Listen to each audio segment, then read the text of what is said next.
Assalamualaikum warahmatullahi wabarakatuh. Hai kakak, bagaimana kabarnya hari ini? Alhamdulillah, luar biasa, Allahu Akbar. Nah kakak, hari ini kita kembali lagi belajar pelajaran SKI atau Sejarah Kebudayaan Islam. Kita sudah masuk pelajaran baru ya kak, yaitu pelajaran 5 yang berjudul Masa Remaja Nabi Muhammad SAW. Nah, di masa remaja Nabi Muhammad ini ada 3 poin. Yang pertama, ada perjalanan Nabi Muhammad ke negeri Syam.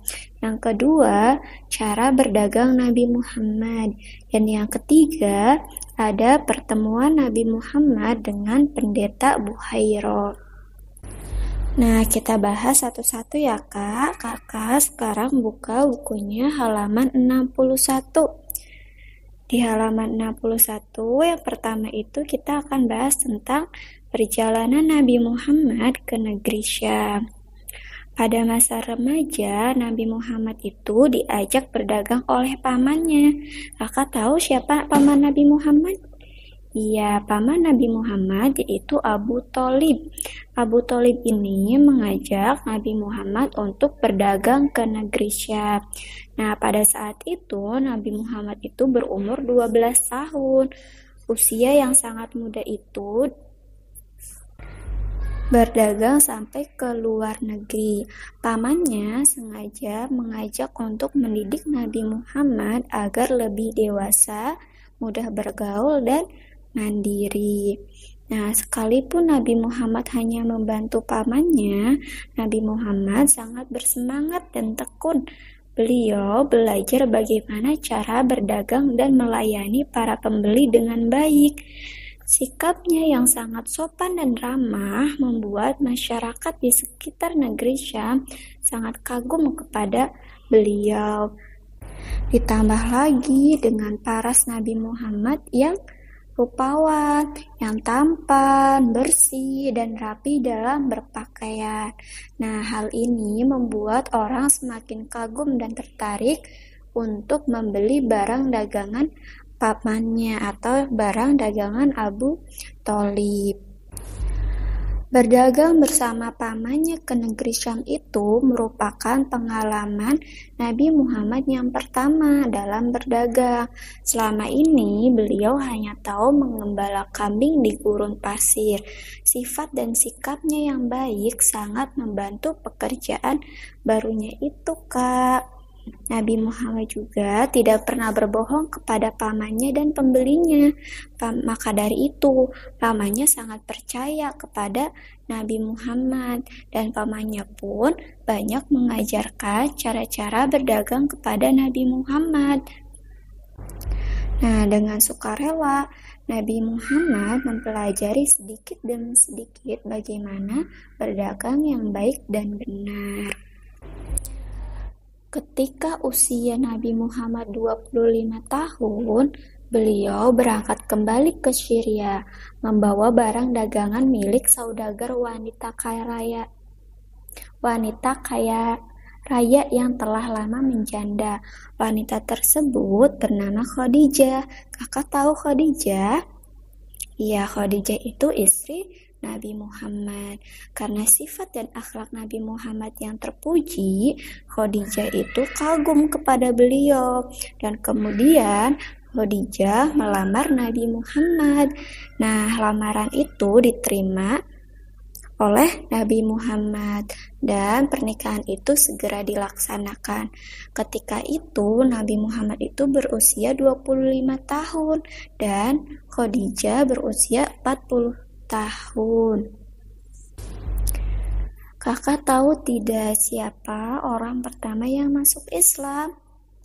Ya betul, Khadijah adalah wanita pertama yang masuk Islam. Khadijah juga banyak membantu Nabi Muhammad dalam perjuangan menyebarkan Islam. Lalu pernikahan Nabi Muhammad dan Khadijah itu dikaruniai 6 orang anak. 2 putra dan 4 putri. Kakak tahu siapa saja? Mereka itu adalah Qasim, Abdullah, Zainab, Ruqayyah, Ummu Kulsum, dan Fatimah. Tetapi kedua putranya meninggal pada waktu kecil. Jadi Qasim dan Abdullah itu sudah meninggal pada waktu kecil. Jadi tersisa tinggal 4 anak perempuan. Siapa aja? Zainab, Ruqayyah, Ummu Kulsum, dan Fatimah. Sekarang kakak buka halaman 63. Di sana ada cara berdagang Nabi Muhammad. Nah, setelah Nabi Muhammad belajar berdagang bersama pamannya, kemudian beliau berdagang dengan Khadijah. Ketika berdagang, Nabi Muhammad ini mendapat keuntungan yang besar. Hal ini diperoleh karena selama berdagang, beliau itu sangat tekun, jujur, ramah, dan mudah tersenyum kepada para pembelinya. Beliau juga tidak pernah membohongi pembeli. Jika ada barang yang cacat, maka Nabi Muhammad akan menunjukkan kecacatannya. Jika barang tersebut berharga murah, maka Nabi Muhammad tidak akan menjual dengan harga yang mahal.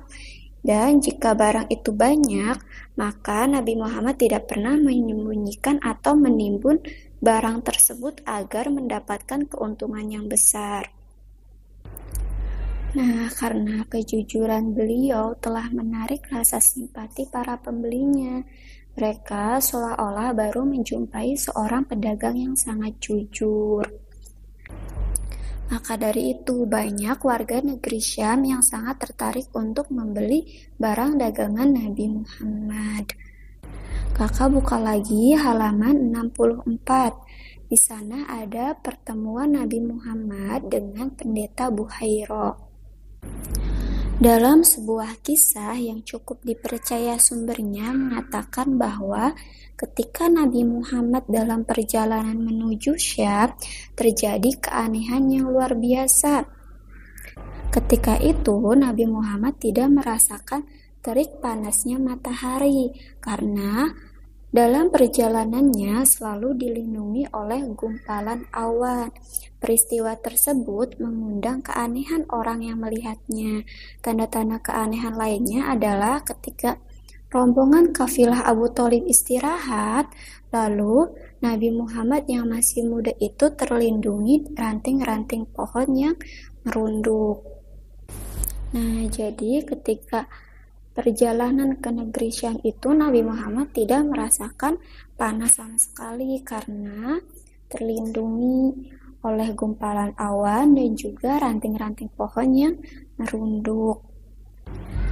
Lalu dalam perjalanan ke pusat kota di negeri Syam, tepatnya di suatu daerah yang bernama Busra, Abu Thalib dan Nabi Muhammad bertemu dengan pendeta Nasrani bernama Buhairah.